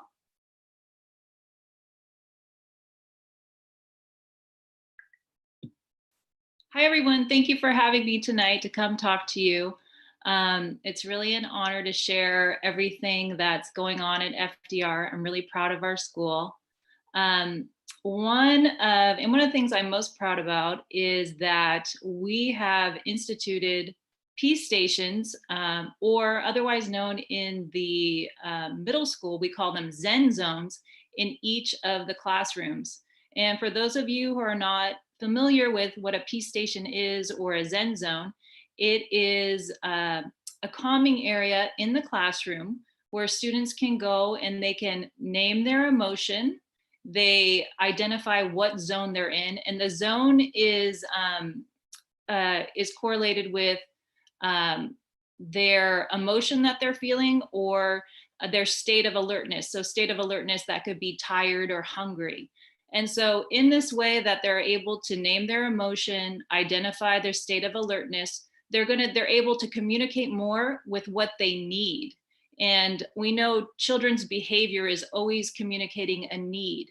And so in this way, having this place in the classroom, teachers can no longer or are able to take challenging behavior that is really challenging in the learning environment and understand and be able to harness this behavior that the children are communicating a need, and they can go to this area in the classroom and choose from a variety of strategies and tools that we've taught them, whether it's deep breathing or using a squishy fidget or touching a soft piece of ribbon, that they'll be able to calm themselves down and get themselves back into a better place for learning. And so it's really a great high leverage intervention strategy that's inclusive of all students that we have in every single classroom, as well as in the principal's office. So it's just fantastic. And moving on from there, we also have implemented the check-in, check-out intervention. Right now, we have about 8 students involved in check-in and check-out, and those students were identified through our MTSS process. And in echoing what Brooke has said, is that it's really helped in creating more meaningful relationships with adults on campus, and really giving children another place to go to talk about what's going on or what they need. And also it's helped with parent communication because there are more adults able to help support the family, have somebody else to talk to, and everyone's involved in the process. So that's really helped. Also this year, we have been able to really focus more on attendance. we are really fortunate to have a parent liaison from Star Vista, and she's been able to do a lot of outreach for families that have had many tardies or missed many days for our students. And her efforts have resulted in making 55 contacts, and that in phone calls, and it's resulted in several meetings at school to address truancy. So we're really proud of that. In addition, our school team, we've created a school team for the MTSS process, and that school team includes the administration, special education, a middle school teacher, elementary school teachers, and we've been able to create new referrals for our teachers making a referral. We've been able to make parent notification forms. We've made new forms for actually for the MTSS process in data collection. We've just really solidified our process and procedures that is just resulting in much stronger fidelity to intervention and really staying on track. When we say that we want to have an MTSS meeting in 6 to 8 weeks, we're having that meeting. And so that's really been a huge positive for our school this year. And we've been doing those in MTSS days. And so far this year, we had 4 full MTSS days scheduled. And every day that there's an MTSS meeting, that's usually 6 to 7 meetings. So it's been really, really great this year. And I'm looking forward to continuing that next year. There's still work to be done, but it's been really positive. Next, I'd like to talk about that we were a grant recipient, and whenever there's a grant, I'm definitely gonna apply for it because you never know what you can do. So with the money, we were able to get some funds to hire an artist to work with our middle school students. And if any of you have been to FDR, you'll know that there's a huge just kind of sea of cement in our courtyard. And, you know, we have a lot of beautiful plants and we have the beautiful ocean there, but it's just nice to keep adding to it. And so one of the ideas that came up is to paint a labyrinth, which is like a maze on the cement, and the students are painting it themselves. And it's just beautifying the campus and also just making it an area that we can have activities and kids can calm down. They can walk the path. We have kids in wheelchairs that can wheel through the maze. It's going to be a really beautiful area that was driven by the students. So I can't wait for it to be done. And then next, just continuing what the other counselors have already talked about in doing our core curriculum. I just want to put an extra shout out for Health Connected. That's absolutely my favorite curriculum to teach in collaboration in our middle school. And the reason for that is that it addresses social emotional issues, social justice, equity, LGBTQ. It's just a fabulous curriculum that we cover so much in, and the kids are really engaged in. So I'm really happy with Health Connected in collaboration with our teachers in that especially. And also just lastly, awareness activities. Every year I always try and connect with Kaiser to come do a play at our school. And we had a really wonderful play this year that also they had a follow-up day of teaching where they came to the school and did a follow-up lessons on screen time and healthy snacks. And so I'm always looking to community-based organizations to come in. This year, it didn't happen. It was going to happen in April. I was really looking forward to having rape trauma services come in, and they were going to do sexual harassment, extra days of training. So we didn't get to do that this year, but I'm hoping that next year that will happen because I think it's really great for our kids to get the expertise from our community partners. And so that's what happened at FDR this year. Thank you so much. That's a lot, Amber. As you could see, counselors really touch all aspects of the educational experience. So thank you, Amber. That's amazing work. And I appreciate all that you do for FDR. The next highlight is for middle school. And unfortunately, we weren't able to get anybody to be on this call tonight, but it doesn't mean that they're not proud. So I'll present on their behalf. Thomas R. Policita, one of our counselors, Aisha Saxena, led this effort along with Miss Raboy, who I'm sure you all know her name. She's an amazing teacher at TRP.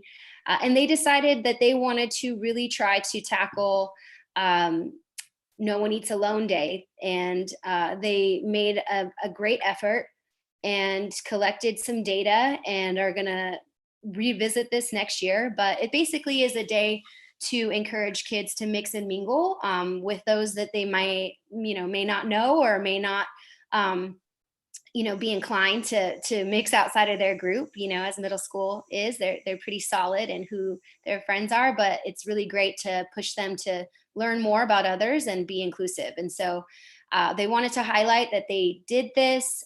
They collected feedback from students, and from the student feedback, they're going to add in those suggestions and put it into their efforts next year. So that was a really, great day, positive effort. And the next slide, thank you. So what they also did was they also created a TRP community.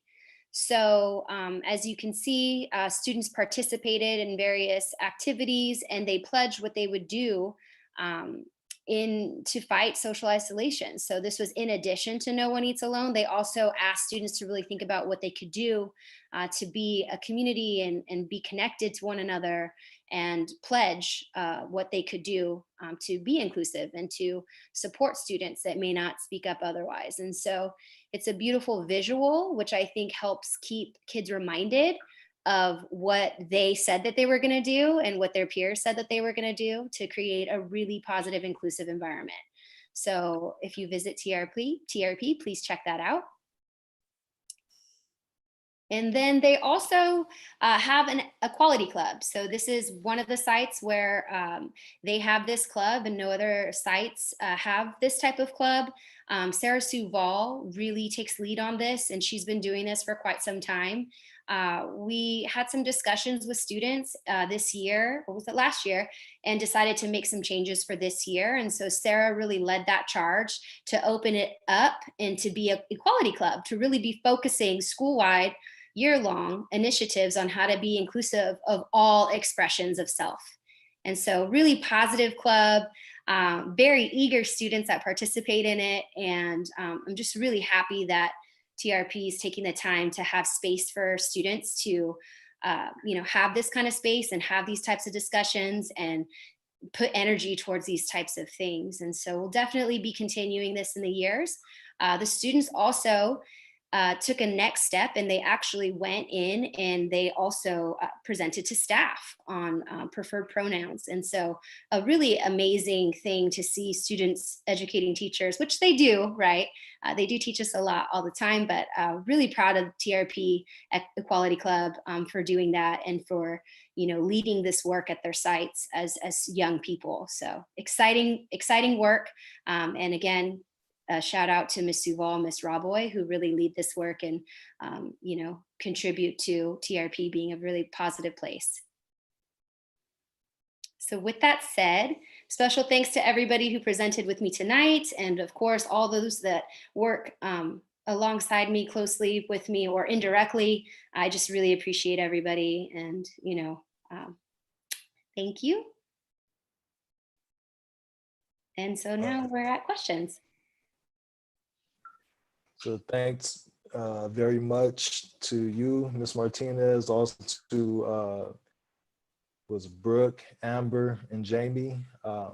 Social emotional learning and positive behavior is my favorite topic. And equally as important as academics, everyone sees that now with the students just being home for, about a month or whatever with their families. So at this time, I'll open it up to other board members to ask any questions or give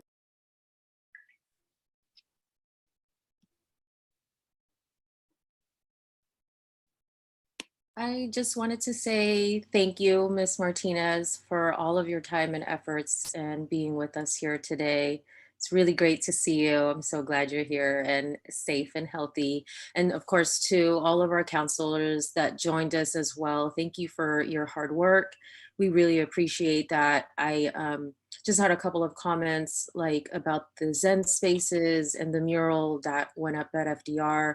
I actually got a chance to see it in progress before we went into distance learning, and it was really great. I wish I could have something like that for myself, but I know that it's such a great thing to have for the students. And I actually suggested to Principal Higgins before this that we should have a kind of a art opening for it with media and everything, just to highlight something great that our district is doing for our students. And I think that would be really important to have possibly in the next school year when we reopen. And I just want to say thank you to all. Thank you so much for your work. Thank you. I too want to say thank you. I always love hearing from you and your staff. I believe in the social and emotional learning piece. I know that President Ali and I have many conversations and have had over the years, and that for me was also another reason that led me to seek this seat, because I believe that that's a key component of all of our students learning. But I also know that the tools that you're providing for them and the staff, it really allows for parents to learn too, because as a parent of a child that continues to struggle, they need those tools too. So when they see those bright spots in their children and they come home from wonderful educators and counselors that fill them with light and hope, which is what you're doing in our district, that really feeds life into the homes of our families. So I just want to say thank you. Thank you to you and the team for all of your incredible work, and continue to be safe. Take care. Thank you. Thank you. Yeah. I want to echo what everyone else says. Thank you, Ms. Martinez, Ms. Clark, Ms. Maciel, and Ms. Waters for presenting tonight.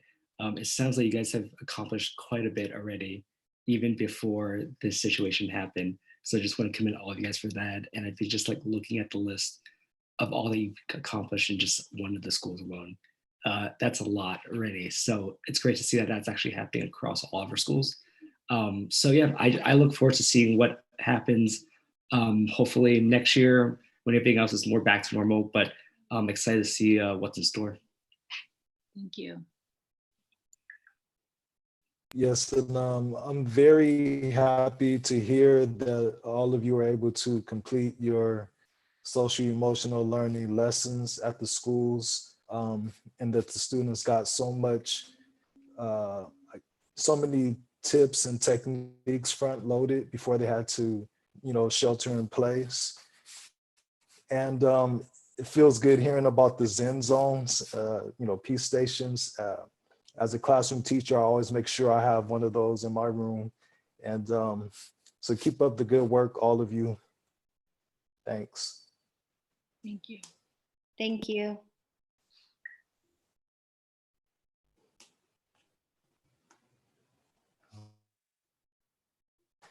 Mr. Dallas, did you have anything you wanted to say?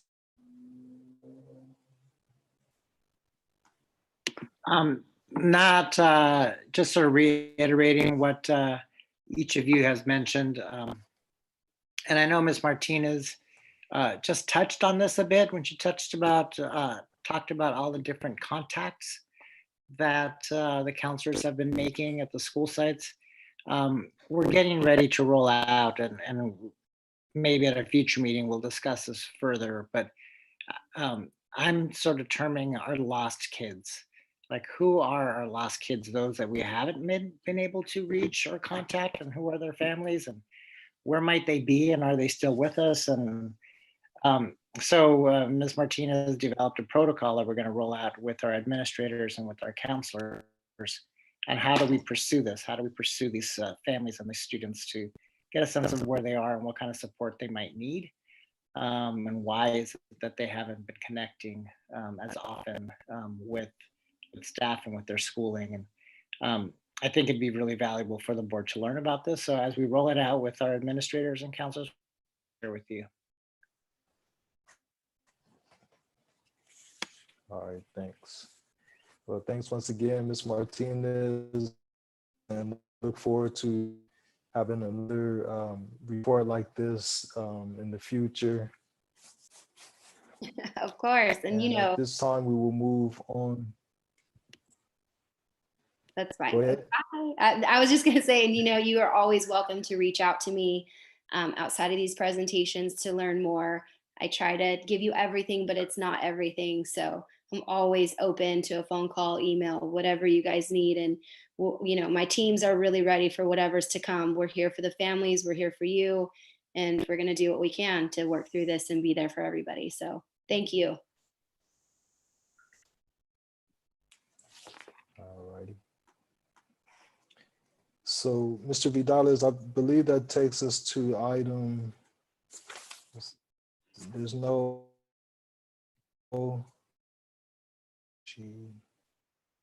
On mine, I see 10E. Yeah, Okay, Penny. so we'll jump in. 10E would be the next item here. Okay, yep. All right. So item 10E.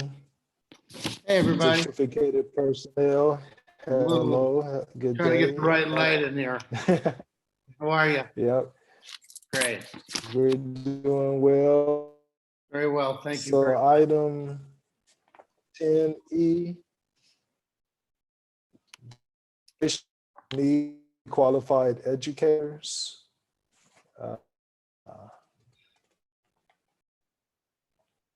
The California Commission on Teacher Credentialing requires the governing board to vote annually, approve the attached declaration certifying there may be an instance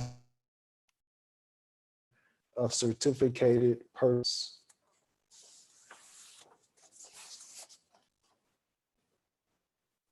Hello? So do we need to talk about this, or we're gonna just go straight Just to brief, action? I'm just going to say briefly, every year we need to make this declaration because we do work with folks that are not fully complete on their credentials. And by making this declaration, it allows us to work with the Commission on Teaching Credentialing to apply for different types of waivers for folks that have not completed their CLAD.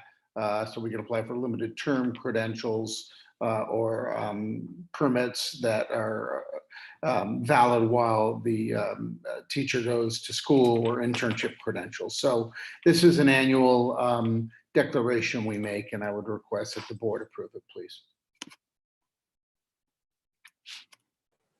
All right, thanks very much. And this is something that you know, unique to, this is something that's going on nationwide. We still have a teacher shortage, and I'm sure now with this new twist that's been added to education, I'm sure some teachers are running away, but hopefully we'll attract some other technologically education as well. Yeah, absolutely. And again, we continue to make our recruitment. I'm diligent in my recruitment. This is just something that we look at last year or this year to determine what possibly we would need for next year. And usually it's in areas of special education, mathematics, but we also have a librarian position, and they're hard to come by. So we need to make sure we open up our the whole spectrum of recruitment opportunities. Great, thanks for that information and clarification. And now, do we have a motion? I'll make a motion to approve the declaration certifying that there may be insufficient number of certificated persons. Second. We have this motion and a second. All those in favor? Aye, and thumbs up. Aye.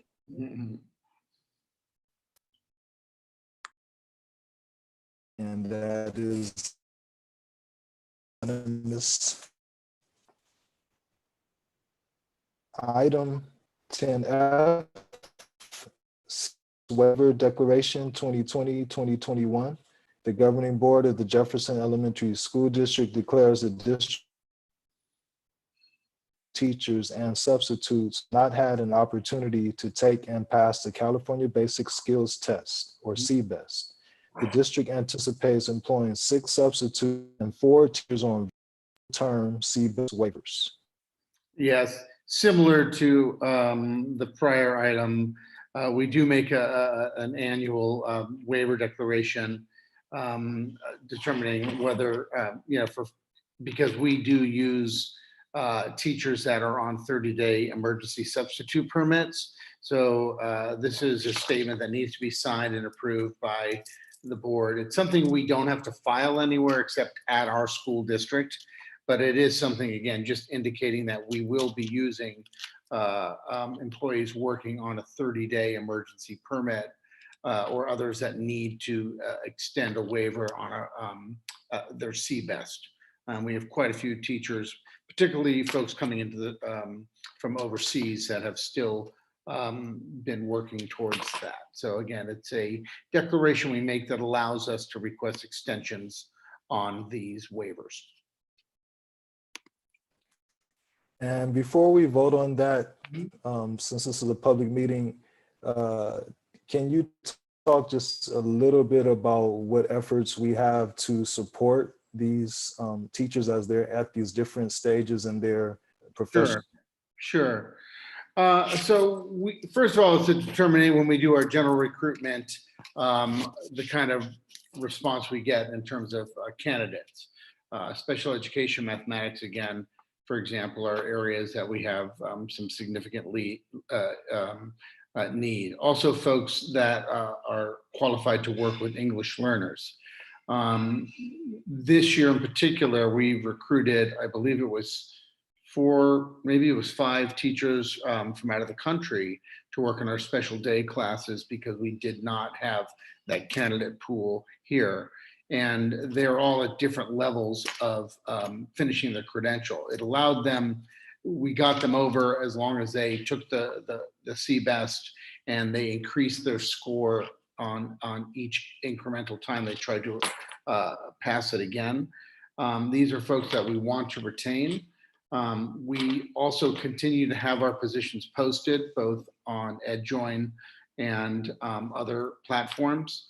And again, in those areas that we've had difficulty, it's mostly been for folks with the qualification to work with English language learners, so those that haven't passed their CLAD credential, as well as those that are still working on their credentials at different tiers at the universities. Most of it's just been, again, like we've discussed earlier, it's difficult to recruit folks because of the cost of living up here, as well as today's modified school environment. I'm not really quite sure what the impact will be on recruitment for next year. We've already had to postpone a recruitment fair we had at the county office in March. It will be a virtual recruitment fair, but this is something more to protect us so we don't find ourselves in a situation where we can't request those waivers.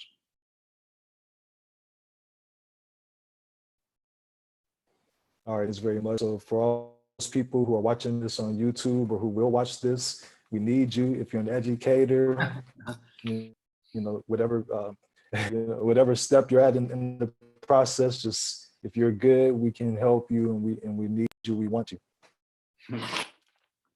Thank you.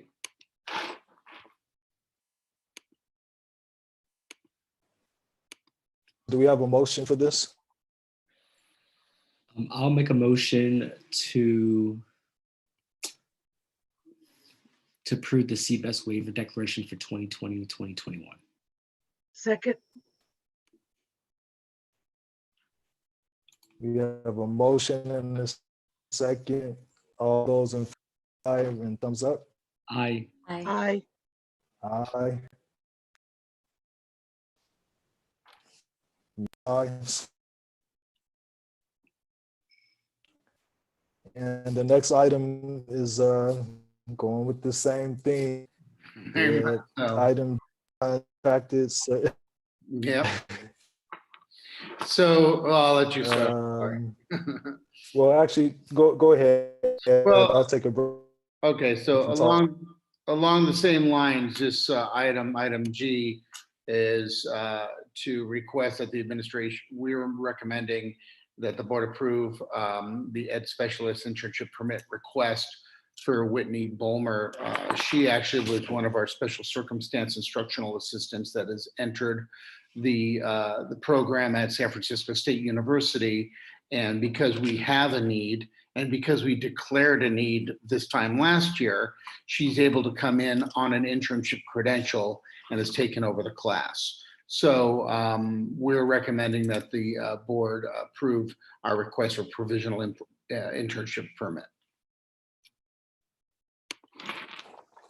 I want to first say congratulations to this teacher for moving forward and that you need any assistance.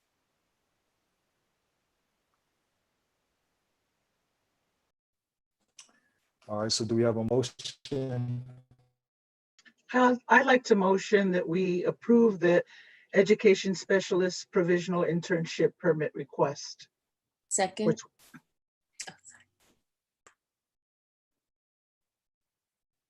Yeah, the motion and the second. All those in favor? Aye. I, Okay, I see all unanimous ayes. Great. Thank you all very much. Have a good evening. I'll fall off the screen now. All right, thanks. There I am again.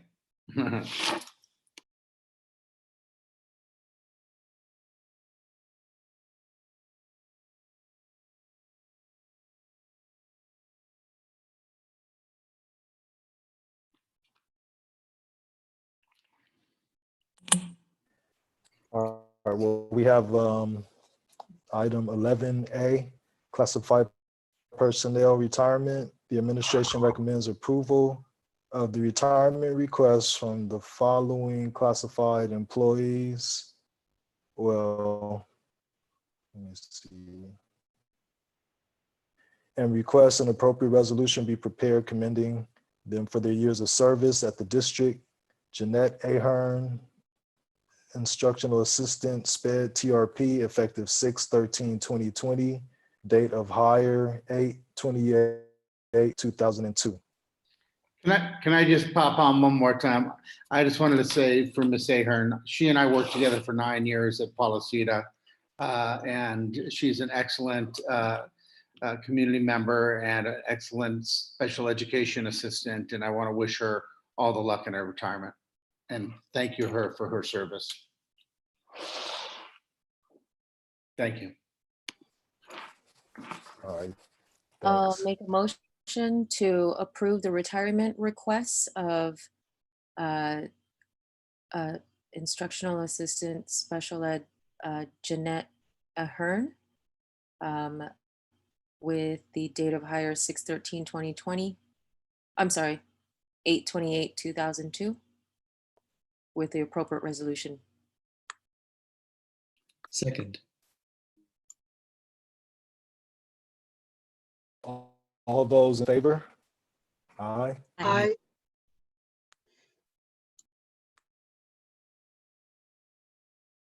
That was unanimous.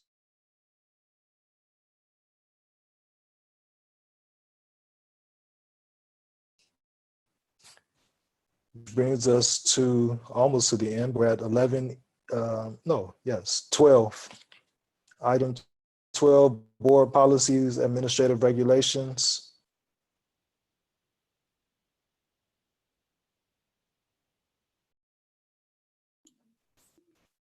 I'll make a motion to approve board policies and administrative regulations, December 2019 TSBA board policy revisions, first reading. Second. All those in favor? Aye. Aye. Aye. Aye. Unanimous. Aye. Aye.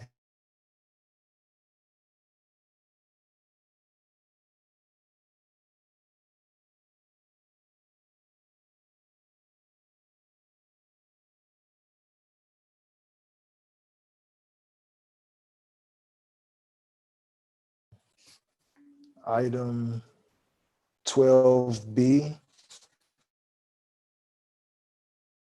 Administrative Regulation 121 grades, evaluation of student achievement.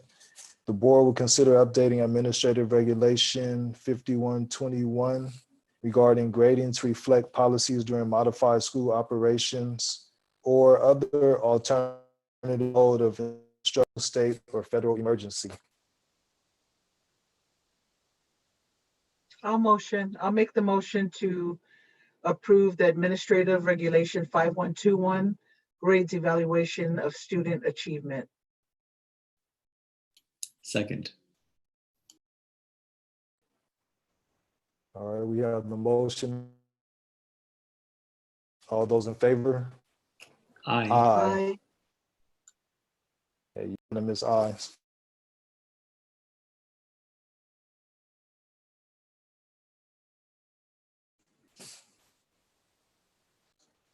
And I guess we will have to table the report on professional development. So now we will go to item 14, governance team comments, reports. Mr. Koo. Sure. I selected, we will keep our focus on the best interest of our students. And I also want to wish everybody, hope everyone stays healthy and stays safe, and hope to see you all again in person, hopefully very soon. I also want to use the same one where we're keeping the best interests of our students in mind all the time, and also want to tell everybody to please stay safe and take good care of yourselves. Thank you. We're all in sync. I picked the same, that we will continue to keep our students and our staff and our families at the top of our priority and in best interest. I just wanted to put out a reminder because Daly City, North San Mateo County continues to be a hard to count area for the census, that we continue to push our families and our community. I mean, take the time to just reach out and put out reminders. I've been phone banking evenings and on the weekends with the county and more specifically with the Pacific Islander community. And it's been disheartening to hear people ask me, what are you talking about? So I hope that as leaders, we can put out those reminders. Everything that we do, unfortunately, we know as big as our hearts are attached to funding. And in order for us to secure the funding that we need, even in times like this, we need to recognize who lives here. And in order for us to do that, we need to push. So they have extended the deadline, as we all know, but we are still low in Daly City and North San Mateo County as far as our count. So I hope that we can collectively work to do that.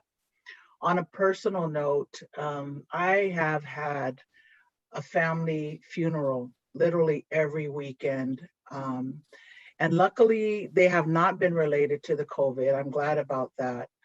But as an Islander and as someone who comes from a large family, it's just put into perspective again how important family is and that connectedness. When they tell us we can only have 10 people, it's been very difficult to choose who are those 10 people.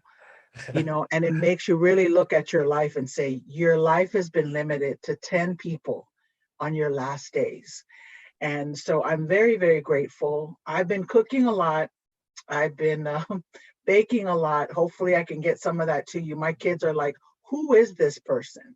So for me, that's a luxury when I see so many people who are displaced, who are scattered because of the times that we're in. And I really look at those moments and I'm going to fully embrace them and figure out how to maintain that post-COVID. So I wish you all the best. May we continue to stay healthy and be sane and just remain positive. Take care.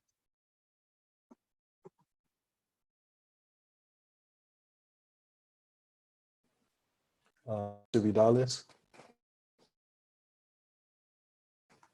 Thank you. I just have a general comment on the meeting. I just want to congratulate the board for successfully pulling off our first ever virtual meeting. I thought it went well.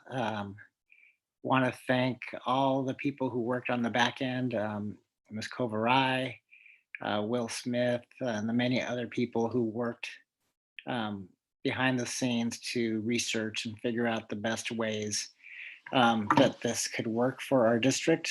And, you know, offline, I'd appreciate hearing from the board any adjustments you think we could be making. I think it went really well. I think the public is served by being able to view this simultaneously as it's happening. I'm sure at our next meeting we'll have more public comment, but I think, you know, that option was made available. We'll make sure that it continues to be. So thank you. Thank you for trying this. Thank you for working with us. These are trying times. We had the fortune of having all of our colleagues go before us in surrounding school districts. Everyone has had at least one board meeting that's been virtual, and I've been coordinating and collaborating with other superintendents and says, what did you learn and how did that work?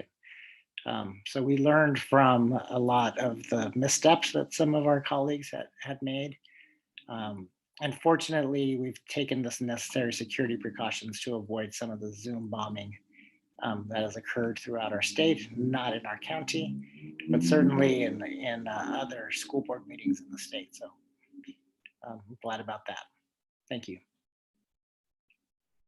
I'm sorry, President Ali, if I may interrupt. Superintendent Vidalis, I am so grateful to see you recovering. You mean a lot to us. We're very fortunate to have you as a superintendent. And I mean that with all my heart. We're very, very fortunate. So it's wonderful to see you on the mend. It's very wonderful. It's a blessing.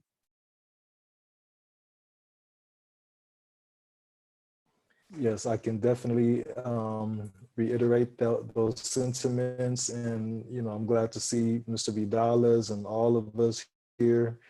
And actually, while you were talking, Mr. Vidales, I was thinking about how you're always in the forefront, and you're usually the leader amongst the superintendents in our county. And I was glad that, like you said, we had a chance to go after everyone else. So I'm glad you were able to learn from, you know, what other districts were doing for now. And I focused on keeping our focus and interest on the best interests of the students, but also looking at the past. I mean, looking towards the past. Looking towards the future, excuse me, learning from the past. So this is a great challenge for us. And with every challenge, also an opportunity. That being said, I don't think we have any persons wishing to address the board for the closed session. No, we do not.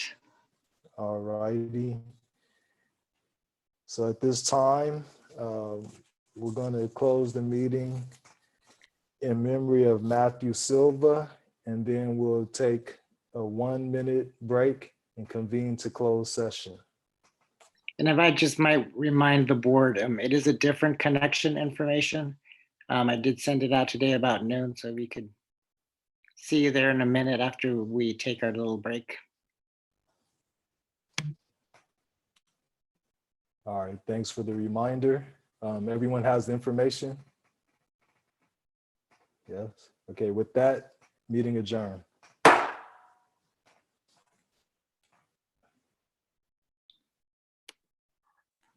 See you guys later. Thank you.